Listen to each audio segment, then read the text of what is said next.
ತಿರುಗುವುದರಿಂದಾಗಿ ಸಹಜವಾಗಿ ಅರ್ಥಬಲ ಬಂದುಬಿಡ್ತದೆ. ಆ ಅರ್ಥಬಲ ಸರಿಯಾಗಿ ದುಡಿಸ್ಕೊಂಡ್ರು ಅವರು ತಮ್ಮ ಜೀವನದಲ್ಲೇ.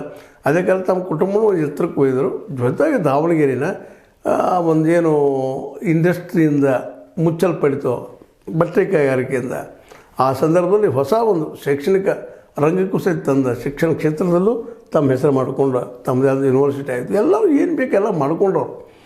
ಇದೆಲ್ಲ ಮಾಡ್ಕೊಳ್ಳಿಕ್ಕೆ ಒಬ್ಬ ವ್ಯಕ್ತಿಗೆ ಸಾಧ್ಯ ಇಲ್ಲ ಅನ್ನೋದನ್ನು ತೋರಿಸ್ಕೊಂಡಂಥವ್ರು. ಇಂಥ ಒಬ್ಬ ವ್ಯಕ್ತಿ ಧರ್ಮಿಷ್ಠನಾಗಿದ್ದರೂ ಸಹ, ಜಾತಿವಾದಿ ಆಗಿದ್ದರೂ ಸಹ ಅವರು ಯಾವುದೇ ಒಂದು ಬೇರೆ ಧರ್ಮಕ್ಕೆ ಆಸ್ಪದ ಕೊಡುತ್ತಿರುವಂಥ ಪಕ್ಷಕ್ಕೆ ಹೋಗಲಿಲ್ಲ.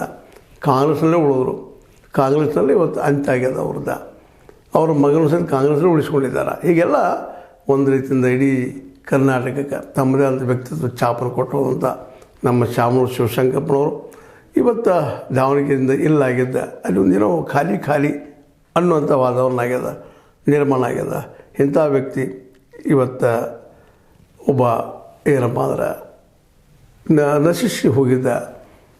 ನಿಜವಾಗಿಯೂ ನೋವಿನ ವಿಷಯ ಅನ್ನೋಕ್ಕಿಂತಲೂ ಇದೊಂದು ತುಂಬಲಾರದ ನಷ್ಟ ಆಯಿತು ಆ ಭಾಗಕ್ಕೆ, ದಾವಣಗೆರೆಗೆ ಅನ್ನುವಂಥದ್ದು. ಇನ್ನು ಮುಂದಿನದಲ್ಲಿ ಏನಂತೂ ನೋಡಬೇಕಾಗಿದೆ. ಬಟ್ ಒಂದು ಥಿಂಗ್ ಇಲ್ಲೇನಪ್ಪ ಇನ್ನೊಂದು ನಾವು ನೆನಪಿಡಬೇಕು, ಇವರು ಅಜಾತ ಶತ್ರು ಅಂತ.